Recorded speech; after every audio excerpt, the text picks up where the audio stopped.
সবাইকে জয় যিশু। আশা করি ঈশ্বরের কৃপায় সকলে ভালো আছো, আমিও খুব ভালো আছি। আজ অনেকদিন আগের একটা ভিডিও শেয়ার করব তোমাদের সাথে। 2024 সেপ্টেম্বরে আমরা বিহারের গয়া ডিস্ট্রিক্টের ইমামগঞ্জে গিয়েছিলাম আমাদের এক খ্রিস্টীয় দিদির চার্চের উদ্বোধনের অনুষ্ঠানে। যেহেতু বাড়ি থেকে আমি একা যাব তাই একটু সময় থাকতেই বেরিয়ে পড়েছিলাম। তারপর আমাদের বাকি টিম চলে এলো। রাত 11:40 ছিল আমাদের train, Howrah Mumbai mail. Train দেওয়ার পর আমরা সবাই উঠে পড়লাম, বাট বাকিদের থেকে আমার বগিটা অনেকটাই দূরে ছিল আর বগিটা বেশ ফাঁকাও ছিল, কারণ ভেলোরে যাওয়ার সময় স্লিপার ক্লাসের যে অভিজ্ঞতা হয়, বাট তেমন কোনো অসুবিধা হয়নি, প্রভু সঙ্গে আছে যে। ট্রেন ছেড়ে দেবার পরেই ঘুমিয়ে পড়েছিলাম। তারপর সকাল 5:30টার দিকে ঘুম ভেঙে গেল আর ট্রেনের জানালায় বসে পাহাড় জঙ্গল ঘেরা এক সুন্দর প্রকৃতি দেখতে পেলাম। হঠাৎ দেখি অন্ধকারের মধ্য দিয়ে ট্রেন ছুটছে। তো সামনে বসা একজন সিস্টারের থেকে জানতে পারলাম এটা পাহাড়ের মধ্য দিয়ে টানেল করা। তো এরকম 3টে টানেল পড়েছিল। এটা দারুণ একটা অভিজ্ঞতা।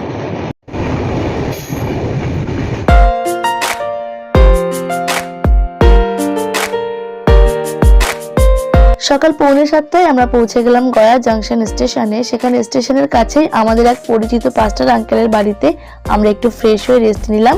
তারপর অটো নিয়ে চললাম ইমামগঞ্জের পথে। এটা 2 ঘন্টার জার্নি ছিল আর এই যাত্রাপথটা ছিল অসাধারণ সুন্দর।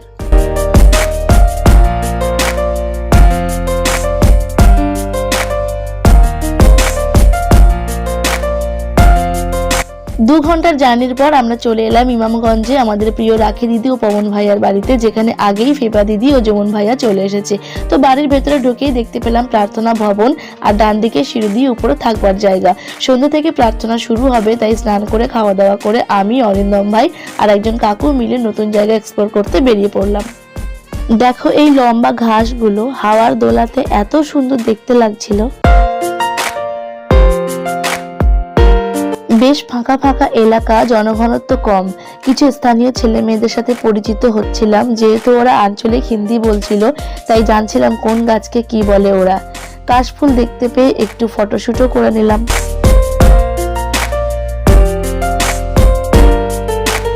দূরে একটা নদী দেখতে পেয়ে সেখানে একটু ঘুরে আমরা চলে এলাম আর এক দিকের গ্রামে। অন্য রাজ্য, অন্য ভাষা, অন্য কালচার, এগুলোই খুব ভালো লাগে এক্সপ্লোর করতে।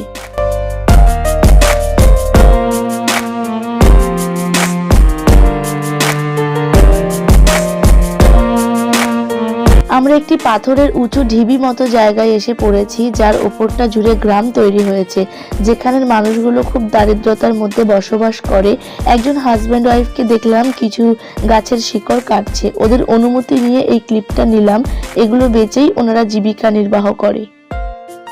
ঢিবির উপর গ্রামটা পেরিয়ে আমরা আবারও একটা সুন্দর প্রকৃতি দেখতে পেলাম। একটা খুব চওড়া নদী, যেখানে অল্প জল, ওপারে পাহাড় দেখা যাচ্ছে আর নদীর ধারে কাশফুল হয়ে আছে।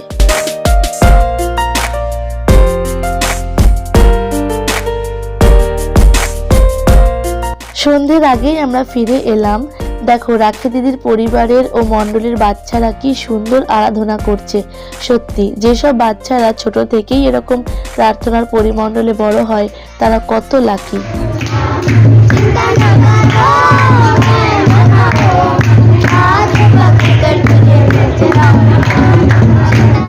সেদিন সন্ধ্যের প্রার্থনাতে আমি সাক্ষ্য দিয়েছিলাম আর ফেবা দিদি বচন শেয়ার করেছিল। পরের দিন ছিল মূল অনুষ্ঠান।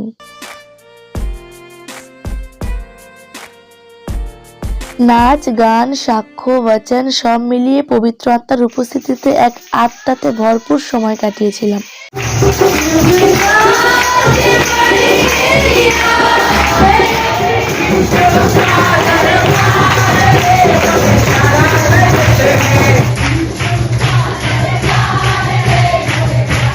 ছোট্ট বাচ্চাগুলো দেখো কি সুন্দর শান্ত হয়ে বসে প্রভুর গৌরব করছে।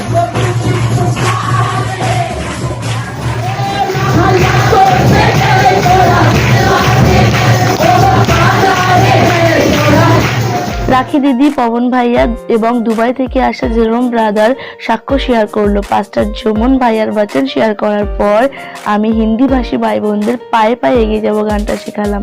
সবাই এই গানটা খুব পছন্দ করে।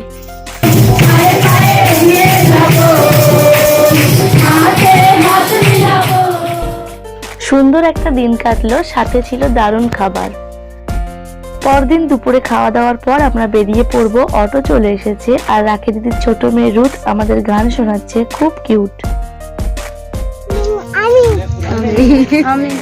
আবারও সেই সুন্দর প্রকৃতির মধ্য দিয়ে আমরা ফিরতে লাগলাম। মাঝে এক জায়গায় একটু নামলাম ছবি তোলার জন্য।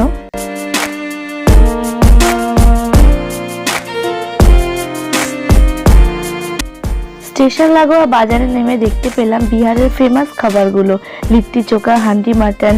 কিছু খাবার নিলাম ট্রেনে খাবার জন্য, আর আমি আর ভাই মিলে আইসক্রিম খেলাম। তারপর স্টেশনের পাশে বাড়ির সেই পাস্টর আঙ্কেলের মেয়েরা আমাদের সঙ্গে দেখা করতে এলো। কি যে ভালো সিস্টার দুজন, হাতে সময় ছিল বলে আমাদের মার্কেটটা ঘোরালো। তারপর আমরা মোমো খেলাম। এরপর ওদেরকে বাই করে আমরা স্টেশনে ঢুকে পড়লাম। রাত 11:15 আমাদের ট্রেন। সকালে আমি নেমেছিলাম বর্ধমান স্টেশনে। আমার প্রিয় কাকিমা কৃষ্ণা রয় খুবই অসুস্থ ছিল, তাকে দেখবার জন্য তো কাকু আমাকে বাইকে নিতে এসেছিল। বাট কাকিমা এখন আমাদের মধ্যে নেই, প্রভুতে নিদ্রিত হয়েছে। বর্ধমানে একটা দিন কাটিয়ে আমি বেরিয়ে পড়লাম কাকুর বাইকে, সুন্দর ছবির মতো গ্রামটা দেখতে দেখতে। সবাই ভালো থাকো, সুস্থ থাকো, প্রভুর বাক্যে থাকো।